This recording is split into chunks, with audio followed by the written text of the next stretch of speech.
ಎಲ್ಲರಿಗೂ ನಮಸ್ಕಾರ. ಮಾಣಿಯ times YouTube ಚಾನಲ್ಗೆ ನಿಮಗೆಲ್ಲರಿಗೂ ಸ್ವಾಗತ. ಸಾಮಾನ್ಯವಾಗಿ ನಾವು BMP ಚಾರ್ಲಜಿ ರಿಸರ್ಚ್ ಸೆಂಟರ್ನವರ ಹಲವು ವಿಡಿಯೋಗಳನ್ನು ತೋರಿಸ್ತಾ ಬಂದಿದ್ದೇವೆ. ಇವತ್ತು ಸಹ ಅಂತಹ ಒಂದು ವಿಡಿಯೋವನ್ನು ನಿಮಗೆ ತೋರಿಸಲು ಸಿದ್ಧನಾಗಿ ಬಂದಿದ್ದೇನೆ. ಅಂದರೆ ಇವತ್ತಿನ ನನ್ನ ದೈವರೇಖೆಯ ಬಗ್ಗೆ ನಾನು ನಿಮಗೆ ಹೇಳಬೇಕು. ದೈವರೇಖೆ ಹೇಗಿದ್ದಾಗ ಏನಾಗುತ್ತದೆ? ದೈವರೇಖೆ ಅಂದರೆ ನಿಮಗೆ ಅನುಮಾನ ಬರ್ಬೋದು, ಅದ್ಯಾವ ರೇಖೆ, ಅದರ ಬಗ್ಗೆ ಇನ್ನೂ ಕೇಳಿಲ್ಲಲ್ಲ ಅಂತ. ಅದೇ ಸೂರ್ಯರೇಖೆ. ಈ ಸೂರ್ಯರೇಖೆ ಇರುತ್ತೆ. ಆದರೆ ಈ ಸೂರ್ಯರೇಖೆ ಬೇರೆ ಬೇರೆ ಕಡೆಗಳಿಂದ ಬಂದಿರುವುದನ್ನು ನಾವು ನೋಡಬಹುದು. ಸೂರ್ಯರೇಖೆ ಬೇರೆ ಬೇರೆ ಕಡೆಗಳಿಂದ ಬಂದಿರುತ್ತದೆ. ಯಾವ ಕಡೆಯಿಂದ ಬಂದಿರುತ್ತೆ ಅಂದರೆ, ಸೂರ್ಯರೇಖೆಗಳು ಹಲವು ರೀತಿಯಲ್ಲಿ ಬಂದಿರುತ್ತೆ. ಅದು ಆಯುಷರೇಖೆಯಿಂದ ಬಂದಿರಬಹುದು, ಅಥವಾ ಭಾಗ್ಯರೇಖೆಯಿಂದ ಬಂದಿರಬಹುದು, ಅಥವಾ ಹಸ್ತದ ಮಧ್ಯದಿಂದ ಬಂದಿರಬಹುದು, ಇಲ್ಲವೇ ಚಂದ್ರಪರ್ವದಿಂದ ಬಂದಿರಬಹುದು, ಜ್ಞಾನರೇಖೆಯಿಂದ ಬಂದಿರಬಹುದು, ಅಥವಾ ಹೃದಯ ರೇಖೆಯಿಂದ ಬಂದಿರಬಹುದು, ಇಲ್ಲವೇ ಸೂರ್ಯ ಪರ್ವದಲ್ಲಿ ಮಾತ್ರ ಕಾಣ್ಬೋದು, ಇಲ್ಲೇ ಕಾಣಿಸುತ್ತೆ. ಹಾಗೆ ಆ ಗೆರೆಗಳು ಅಲ್ಲಿ ಬಂದಿರೋ. ಆದರೆ ಒಂದೊಂದು ಬಂದಾಗ ಏನಾದರ ಫಲವನ್ನು ಎಂಬುದನ್ನು ತಿಳಿದ. ಆಯುಷರೇಖೆಯಿಂದ ಬಂದಿದ್ದರೆ, ಇದು ನೋಡಿ, ಆಯುಷರೇಖೆಯಿಂದ ಹಿಂಗೆ ಬಂದಿರುತ್ತೆ, ಹಿಂಗೆ ಬಂದಿರುತ್ತೆ. ಹೀಗೆ ಬಂದಿದ್ದರೆ ಇಂತಹ ವ್ಯಕ್ತಿ ಯಾವುದಾದ್ರೂ ವ್ಯವಸಾಯ, ಏನೇ ವ್ಯಾಪಾರ ವ್ಯವಹಾರ ಶುರು ಮಾಡಿದರೂ ಅವನು ಜಯಶಾಲಿಯಾಗಿ ಅವನು ಬೇಕಾದಂಗೆ ಹಣವನ್ನು ಸಂಪಾದನೆ ಮಾಡುತ್ತಾನೆ. ಇನ್ನು ಭಾಗ್ಯರೇಖೆಯಿಂದ ಮಾತ್ರ ಬಂದಿದ್ದರೆ, ಭಾಗ್ಯರೇಖೆಯಿಂದ ಹೊರಟಿದ್ದರೆ, ಹೀಗೆ ಭಾಗ್ಯರೇಖೆಯಿಂದ ಹೊರಟಿದ್ದರೆ, ಇದು ಭಾಗ್ಯರೇಖೆ, ಈಗ ಹೊರಟಿದ್ದರೆ ಆ ವ್ಯಕ್ತಿಯು ಸ್ವಪ್ರಯತ್ನದಿಂದ ಮತ್ತು ಸಾಹಸದಿಂದ ನಿಶ್ಚಯವಾಗಿಯೂ ಅವನು ಯಶಸ್ವಿಯಾಗುತ್ತಾನೆ. ಅವನಿಗೆ ಬೇಕಾದಷ್ಟು ಹಣ ಬಂದು ಸೇರುತ್ತದೆ. ಹೀಗಿದ್ದರೆ, ಭಾಗ್ಯರೇಖೆಯಿಂದ ಬಂದಿದ್ದರೆ ಅವನು ಕಷ್ಟಪಟ್ಟು ದುಡಿದು ಅವನು ಯಶಸ್ವಿಯಾಗಿ ಅವನು ಧನವಂತನಾಗುತ್ತಾನೆ. ಇನ್ನು ಹಸ್ತದ ನಡುವಿನಿಂದ ಇಲ್ಲಿಂದೇ ಶುರು, ಇಲ್ಲಿಂದ ಯಾವ ಗೆರೆಯಿಂದನೂ ಶುರು ಅಲ್ಲ, ಹೀಗೆ ಹಸ್ತದ ನಡುವಿನಿಂದ ಶುರುವಾಗಿದ್ದರೆ ಜೀವನದಲ್ಲಿ ಅನೇಕ ತೊಂದರೆ ಮತ್ತು ಕಷ್ಟಗಳನ್ನು ಅನುಭವಿಸಿ ಕಡೆಗೆ ಒಂದು ದಿನ ಅವನು ಸುಖಿಯಾಗಿ ಧನವಂತನಾಗಿ ಶ್ರೀಮಂತನಾಗಿ ಬಾಳುತ್ತಾನೆ. ಅಂದರೆ ಅವನು ಬಹಳ ದಿನಗಳ ಮೇಲೆ ಕಷ್ಟಪಡ್ತಾನೆ, ಬಹಳ ದಿನಗಳ ಕಾಲ ಕಷ್ಟಪಡ್ತಾನೆ. ಕೊನೆಗೆ ಅವನಿಗೆ ಒಳ್ಳೆಯ ದಿನಗಳು ಬರುತ್ತದೆ ಎಂಬುದು ಮಧ್ಯದಿಂದ ಹೊರಟಾಗ ಇರುವಂತಹ ಈ ಸೂರ್ಯರೇಖೆ ಅಥವಾ ದೇವರೇಖೆಯ ಫಲವನ್ನು ಸೂಚಿಸುತ್ತದೆ. ಚಂದ್ರಪರ್ವದಿಂದ ಸಾಗಿದ್ದರೆ, ಚಂದ್ರಪರ್ವದಿಂದ ಇದು ಚಂದ್ರಪರ್ವ, ನಿಮ್ಗೆ ಗೊತ್ತು. ಚಂದ್ರಪರ್ವದಿಂದ ಸಾಗಿದ್ದರೆ ಜೀವನದಲ್ಲಿ ಬೇರೆಯವರ ಸಹಾಯದಿಂದ ಅವನು ಹೆಚ್ಚಿನ ಯಶಸ್ವಿಯಾಗುತ್ತಾನೆ.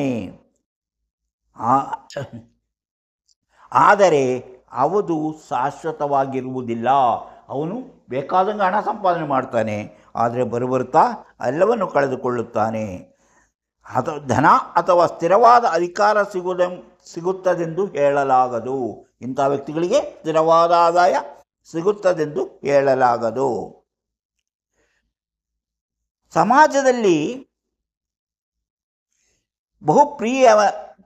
ಜನಪ್ರಿಯ ವ್ಯಕ್ತಿಯಾಗಿ ಅದರ ದೃಷ್ಟಿಯಲ್ಲಿ ಹೆಚ್ಚಿನ ಗೌರವವನ್ನು ಪಡೆಯಬಹುದು. ನಟನಟಿಯರ, ಗಾಯಕರ, ಸಾಹಿತಿಗಳ, ಭಾಷಣಕಾರರ ಅಥವಾ ಧರ್ಮೋಪದೇಶಕರ ಹಸ್ತದಲ್ಲಿ ಈ ತರಹದ ರೇಖೆ ಇದ್ದರೆ ಅವರು ಬಹಳ ಯಶಸ್ವಿಯಾಗುತ್ತಾರೆ. ಈಗ ಸೂರ್ಯರೇಖೆಯು ಜ್ಞಾನರೇಖೆಯಿಂದ ಸಾಗಿದ್ದರೆ,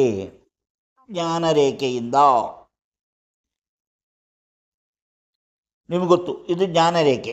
ಈ ಜ್ಞಾನರೇಖೆಯಿಂದ ಸಾಗಿದ್ದರೆ ಜ್ಞಾನರೇಖೆಯಿಂದ ಸಾಗಿದ್ದರೆ ಕೇವಲ ಜ್ಞಾನದಿಂದ ಆ ವ್ಯಕ್ತಿಯು ಮುಂದೆ ಯಶಸ್ವಿ ಜೀವನವನ್ನು ನಡೆಸುವನು.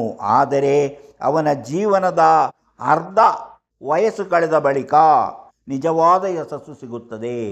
ಅವನು ಜ್ಞಾನದಿಂದ ಮುಂದುವರಿತಾನೆ, ಆದರೆ ಅವನಿಗೆ ಅರ್ಧ ವಯಸ್ಸು ದಾಟಿದ ಬಳಿಕ ಅವನು ಅದರಲ್ಲಿ ಯಶಸ್ವಿಯಾಗಿ ಹೇರಳ ಧನವನ್ನು ಸಂಪಾದನೆ ಮಾಡುತ್ತಾನೆ. ಇನ್ನು ಹೃದಯ ರೇಖೆಯಿಂದ ಹೊರಟಿದ್ದರೆ ಇದು ನಿಮ್ಗೆ ಗೊತ್ತು, ಇದೇ ಹೃದಯ ರೇಖೆ. ಈ ಹೃದಯ ರೇಖೆಯಿಂದ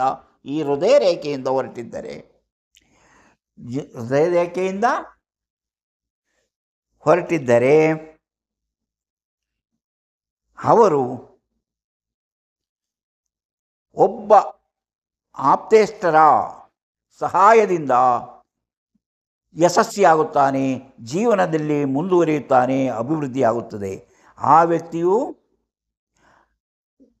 ವ್ಯಕ್ತಿಯ ವಿವಾಹವು ತಡವಾಗಿ ನಡೆಯುತ್ತದೆ. ಅಂದರೆ ಅವನು ಸುಮಾರು ಅರ್ಧ ವಯಸ್ಸಿನ ಸಮಯದಲ್ಲಿ ಅವನು ಮದುವೆಯಾಗುವನು. ಅವರ ದಾಂಪತ್ಯ ಜೀವನವು ಸುಖವಾಗಿರುವುದು, ದೈಹಿಕ ಸುಖಭೋಗವನ್ನು ಅನುಭವಿಸುವನು. ಹೀಗೆ ಅವನ ಜೀವನವು ಯಶಸ್ವಿಯಾಗುತ್ತದೆ. ಇನ್ನು ಸೂರ್ಯ ಪರ್ವದಲ್ಲಿ ಮಾತ್ರ ಹೀಗೆ ಇದ್ದರೆ ಆ ವ್ಯಕ್ತಿಯು ತನ್ನ ಜೀವನದಲ್ಲಿ ಅವನು ಜೀವನದಲ್ಲಿ ಯಶಸ್ವಿಯಾಗುತ್ತಾನೆ. ಹಾಗೆ ಜೀವನದಲ್ಲಿ ಈ ಸೂರ್ಯರೇಖೆ ಹಲವು ರೀತಿಯ ಲಾಭಗಳನ್ನು ತಂದುಕೊಡುತ್ತದೆ.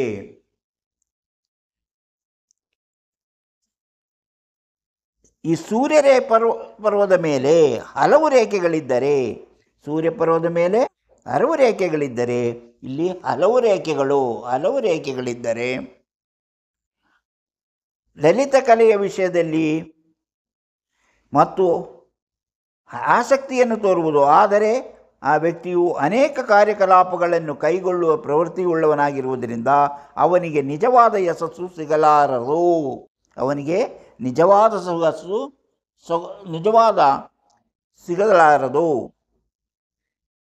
ಇವು ಒಂದಕ್ಕಿಂತ ಹೆಚ್ಚು ಈ ಸೂರ್ಯರೇಖೆಗಳಿದ್ದರೆ, ಮೊದಲನೆಯ ಗಂಡಾಂತರವು ಎಲ್ಲದಕ್ಕೂ ದೊಡ್ಡದಿದ್ದರೆ ವ್ಯಕ್ತಿಯು ಲಲಿತ ಕಲೆಗಳಲ್ಲಿ ಬಹು ನಿಪುಣನಾಗಿರುತ್ತಾನೆ. ಸೂರ್ಯ ಬೆರಳಿನ ಈ ಬೆರಳು ಕೂಡ ವಿಶಾಲವಾಗಿದ್ದರೆ ಇದೆಲ್ಲ ಈ ಬೆರಳು, ಆವಾಗ ಅವನಿಗೆ ಲಲಿತ ಕಲೆಯಲ್ಲಿ ಅವನು ಮಾಡಿದಂತಹ ಕೆಲಸ ಕಾರ್ಯಗಳಿಗೆ ಯಶಸ್ವಿಯಾಗಿ ಅವನು ಹೆಚ್ಚಿನ ಯಶಸ್ಸನ್ನು ಸಾಧಿಸ್ತಾನೆ. ಹಾಗೆ ಹಣ ಸಂಪಾದನೆಯು ಅವನಿಗೆ ಹೆಚ್ಚಿನ ಅಭಿವೃದ್ಧಿಯನ್ನು ತಂದುಕೊಡುತ್ತದೆ. ಸಮಾಜ ಸೇವೆಯಲ್ಲಿದ್ದಾಗ ಸರ್ವೋತ್ಕೃಷ್ಟವಾದ ಎಲ್ಲ ಕೆಲಸಗಳನ್ನು ಮಾಡುತ್ತಾನೆ. ಅವನು ಹಾಗೆ ವೇಷಭೂಷಣಗಳಲ್ಲಿಯೂ ಹೆಚ್ಚಿನ ಆಸಕ್ತಿದಾಯಕವಾಗಿ ತೋರುತ್ತಾನೆ. ಆದರೆ ಈ ದೈವರೇಖೆಯಲ್ಲಿ ಅಥವಾ ಸೂರ್ಯರೇಖೆಯಲ್ಲಿ ಕೊನೆಯಲ್ಲಿ ಚುಕ್ಕೆ ಇದ್ದರೆ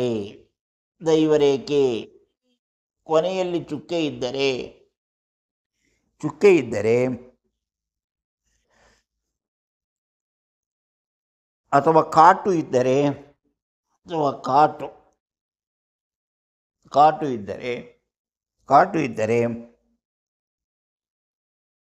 ಅವನಿಗೆ ಸಿಗಬಹುದಾದ ವಯಸ್ಸು ಇಳಿದಂತೆ ಸಮಾಜ ಸ್ಥಾನಭ್ರಷ್ಟನಾಗುತ್ತಾನೆ, ಸಮಾಜದಲ್ಲಿ ಜನರಿಂದ ತಿರಸ್ಕೃತನಾಗುತ್ತಾನೆ ಎಂಬ ಅರ್ಥ. ಆದರೆ ದೀಪವಿದ್ದರೆ ದೀಪ ಅಂದರೆ ಗೊತ್ತು ನಿಮಗೆ,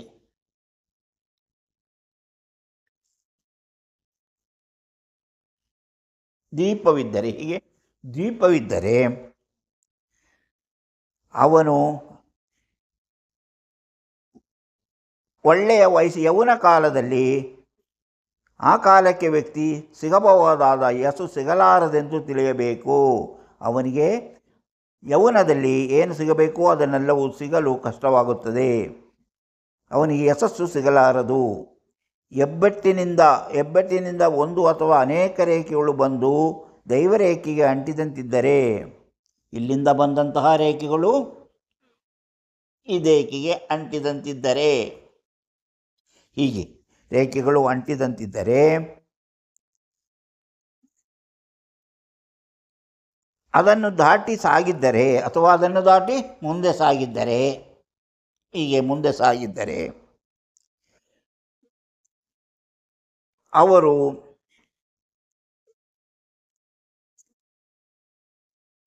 ಬೇರೆಯವರ ವಿಷಯದಲ್ಲಿ ಅಸೂಯೆಪಟ್ಟು ಅವನ ಎಲ್ಲ ವ್ಯವಹಾರಗಳನ್ನು ಕೆಡಿಸಿಬಿಡುವನು.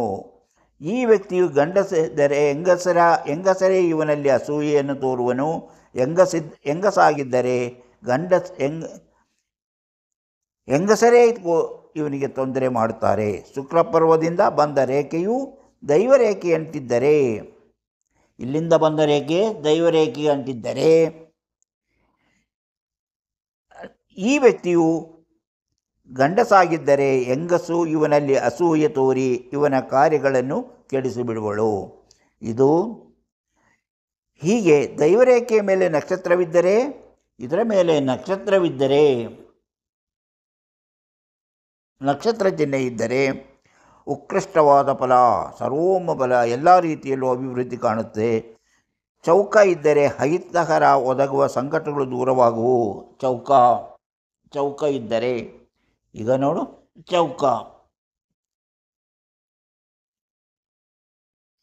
ಚೌಕ ಇದ್ದರೆ ಇಲ್ಲಿ ಹೀಗೆ ಚೌಕ ಇದ್ದರೆ ಎಲ್ಲ ಇದರಿಂದನೂ ಎಲ್ಲ ಕಷ್ಟ ನಷ್ಟಗಳಿಂದನೂ ಅವನು ಪಾರಾಗಿ ಎಲ್ಲವೂ ಅವನಿಗೆ ಅನುಕೂಲವಾಗಿರುತ್ತದೆ. ಹೀಗೆ ಹಲವು ವಿಧಗಳಲ್ಲಿ ದೈವರೇಖೆಯನ್ನು ಅಥವಾ ಈ ನಮ್ಮ ಸೂರ್ಯ ರೇಖೆಯನ್ನು ಹಲವು ವಿಧದಲ್ಲಿ ನೋಡಬಹುದು. ಅದು ಲಾಭ ತರುವ ರೀತಿ ಯಾವುದು, ನಿಮ್ಮ ಹಸ್ತದಲ್ಲಿ ಯಾವ ರೀತಿ ಇದೆ ಎಂಬುದನ್ನು ನೋಡಿದರೆ ನಿಮಗೆ ಅರ್ಥವಾಗುತ್ತದೆ. ನಿಮ್ಮ ರೀತಿ ಯಾವ ರೀತಿ ಇದೆ, ನಿಮ್ಮ ದೈವರೇಖೆ ಯಾವ ರೀತಿಯಲ್ಲಿದೆ ಎಂಬುದನ್ನು ತಿಳಿದುಕೊಳ್ಳಬಹುದು. ಈಗ ಮತ್ತೊಂದು ಶನಿ ಪರ್ವದ ಕಡೆಗೆ ಸಾಗಿದ್ದರೆ ವ್ಯಕ್ತಿಯು ಮುಪ್ಪಿನಲ್ಲೂ ಕೂಡ ಧೂರ್ತತನದಿಂದಲೇ ಜಾಣತನದಲ್ಲೂ ಕಾರ್ಯಸಾಧನೆ. ದೈವರೇಖೆಯಿಂದ ಬುಧ ಪರ್ವ ಕಡೆಗೆ ಮತ್ತೊಂದು ಶನಿ ಪರ್ವ ಇಲ್ಲಿಗೆ ಒಂದು ಶನಿ ಪರ್ವ ಇಲ್ಲಿಗೆ ಬಂದಿದ್ದರೆ ಆ ವ್ಯಕ್ತಿಯು ಮುಪ್ಪಿನಲ್ಲಿ ಕೂಡ ಧೂರ್ತತನದಿಂದಲೋ ಜಾಣತನದಿಂದಲೋ ಕಾರ್ಯ ಸಾಧಿಸಿ ಧನ ಸಂಪಾದಿಸುವನು, ಕೀರ್ತಿವಂತನಾಗುವನು ಎಂದು ತಿಳಿಯಬೇಕು. ಶುಕ್ರಪರ್ವಕ್ಕೆ ದೈವರೇಖೆಯ ಶಾಖೆ ಹೋಗಿದ್ದರೆ, ದೈವರೇಖೆಯಿಂದ ಒಂದು ಶಾಖೆ ಇಲ್ಲಿಂದ ಹೀಗೆ ಹೋಗಿದ್ದರೆ, ಶುಕ್ರಪರ್ವಕ್ಕೆ ಹೋಗಿದ್ದರೆ ವ್ಯಕ್ತಿಯು ವಾದ್ಯಗಳನ್ನು ನುಡಿಸುವುದರಲ್ಲಿ ಬಹು ಜಾಣನಾಗುವನು. ಅನೇಕ ಚಿಕ್ಕ ಚಿಕ್ಕ ಗೆರೆಗಳಿಂದ ಈ ರೇಖೆ ಉಂಟಾಗಿದ್ದರೆ, ಗೆರೆಗಳು ಗೆರೆಗಳಿಂದ ಹಿಂಗೆ ಆಗಿದ್ದರೆ ಆಪ್ತೇಷ್ಟರ ಸಹಾಯದಿಂದ ವ್ಯಕ್ತಿಯು ಜ್ಞಾನವನ್ನು ಸಂಪಾದಿಸುವನು. ಈ ದೈವರೇಖೆಯು ಚೆನ್ನಾಗಿ ಸಾಗಿದಾಗ ಹೃದಯ ರೇಖೆಯಿಂದ ಒಂದು ಶಾಖೆ ಬಂದು ಅದನ್ನು ದಾಟಿದರೆ ವ್ಯಕ್ತಿಯು ಏಳಿಗೆ, ಪ್ರಣಯನೀಯ ಸ್ಥಿತಿಗಳಲ್ಲೂ ಆತಂಕವಾದವು. ಪ್ರಣಯ ಸ್ಥಿತಿಗಳು ಯಾವುದೋ ದೈವರೇಖೆ ಚೆನ್ನಾಗಿ ಸಾಗಿದಾಗ ಹೃದಯ ರೇಖೆಯಿಂದ ಒಂದು ರೇಖೆ ಇಲ್ಲಿ ಬಂದು ಸಾಗಿದ್ದರೆ ಅವನಿಗೆ ಪ್ರಣಯನೀಯ ಸ್ಥಿತಿಗತಿಗಳು ಆತಂಕವಾಗುವವು. ಅಂದರೆ ಪ್ರಣಯ, ಪ್ರೀತಿ, ಪ್ರೇಮದಲ್ಲಿ ಆತಂಕವಾಗುತ್ತದೆ.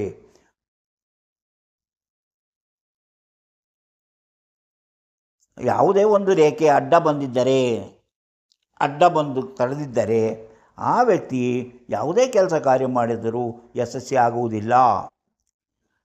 ಹೀಗೆ ಹಲವು ರೀತಿಯ ವಿಷಯಗಳನ್ನು ನಾವು ತಿಳಿಯಬೇಕಾಗಿದೆ. ಅಂತಹ ವಿಷಯಗಳನ್ನು ಹೊತ್ತು ಬರುತ್ತಿರುವಂತಹ ಮಾಣಿಯಾ ಟೈಮ್ಸ್ ಯೂಟ್ಯೂಬ್ ಚಾನಲನ್ನು ನೀವಿನ್ನೂ ಸಬ್ಸ್ಕ್ರೈಬ್ ಮಾಡಿಲ್ಲವಾದರೆ ಈಗಲೇ ಕೆಳಗೆ ಕಾಣುವ ಸಬ್ಸ್ಕ್ರೈಬ್ ಎಂದು ಬರೆದಿರುವಲ್ಲಿ ಒಮ್ಮೆ ಕ್ಲಿಕ್ ಮಾಡಿ ಸಾಕು, ನೀವು ಸಬ್ಸ್ಕ್ರೈಬ್ ಆಗ್ತೀರಿ. ಪಕ್ಕದಲ್ಲಿ ಕಾಣುವ ಗಂಟೆಯ ಚಿಹ್ನೆಯನ್ನು ಒಮ್ಮೆ ಒತ್ತಿದರೆ ಮಾಣಿಯಾ ಟೈಮ್ಸ್ ಯೂಟ್ಯೂಬ್ ಚಾನಲಲ್ಲಿ ಬರುತ್ತಿರುವಂತಹ ಎಲ್ಲ ವಿಡಿಯೋಗಳು ನಿಮ್ಮ ಮೊಬೈಲಿಗೆ ನೋಟಿಫಿಕೇಷನ್ ಮೂಲಕ ಬರುವುದರಿಂದ ನಿಮಗೆ ಎಲ್ಲವನ್ನೂ ನೋಡಲು ಸಾಧ್ಯವಾಗುತ್ತದೆ. ನಿಮ್ಮ ಜ್ಞಾನವನ್ನು ಹೆಚ್ಚಿಸಿಕೊಂಡಾಗ ನಿಮ್ಮ ಜೀವನದಲ್ಲಿ ಯಶಸ್ವಿಯಾಗುತ್ತೀರಿ. ಹಾಗೆಯೇ ನಿಮಗೆ ಮಾಣಿಯಾ ಟೈಮ್ಸ್ ಯೂಟ್ಯೂಬ್ ಚಾನಲ್ನ ಪ್ರತಿಯೊಂದು ವಿಡಿಯೋವನ್ನು ನೋಡಿ, ಲೈಕ್ ಮಾಡಿ, ಶೇರ್ ಮಾಡಿ, ಪ್ರೋತ್ಸಾಹ ಕೊಡಿ. ನಿಮಗೆ ನಿಮ್ಮ ಹಸ್ತಗಳ ಭವಿಷ್ಯವನ್ನು ತಿಳಿದುಕೊಳ್ಳಲು ಆಸಕ್ತಿ ಇದ್ದರೆ ಇದರಲ್ಲಿ ಕೊಟ್ಟಿರುವಂಥ ವಾಟ್ಸಪ್ ನಂಬರಿಗೆ ವಾಟ್ಸಪ್ ಮೆಸೇಜ್ ಮಾಡಿ. ನಿಮಗೆ ಏನು ಮಾಡಿದರೆ ನಿಮ್ಮ ಭವಿಷ್ಯ ತಿಳಿಯಲು ಸಾಧ್ಯ ಎಂಬುದನ್ನು ನಾವು ತಿಳಿಸಿಕೊಳ್ಳಿ. ಅದರಂತೆ ಮುಂದುವರೆದರೆ ನಿಮಗೆ ನಿಮ್ಮ ಭವಿಷ್ಯ ನಿಮ್ಮ ಮೊಬೈಲ್ನಲ್ಲಿ ನೋಡಲು ಸಾಧ್ಯವಾಗುತ್ತದೆ. ಇಂತಹ ಮತ್ತೊಂದು ವಿಡಿಯೋದೊಂದಿಗೆ ಮತ್ತೆ ಬರುತ್ತೇನೆ. ಇಷ್ಟು ಹೊತ್ತು ಈ ವಿಡಿಯೋ ನೋಡಿದ ನಿಮಗೆಲ್ಲರಿಗೂ ಧನ್ಯವಾದ.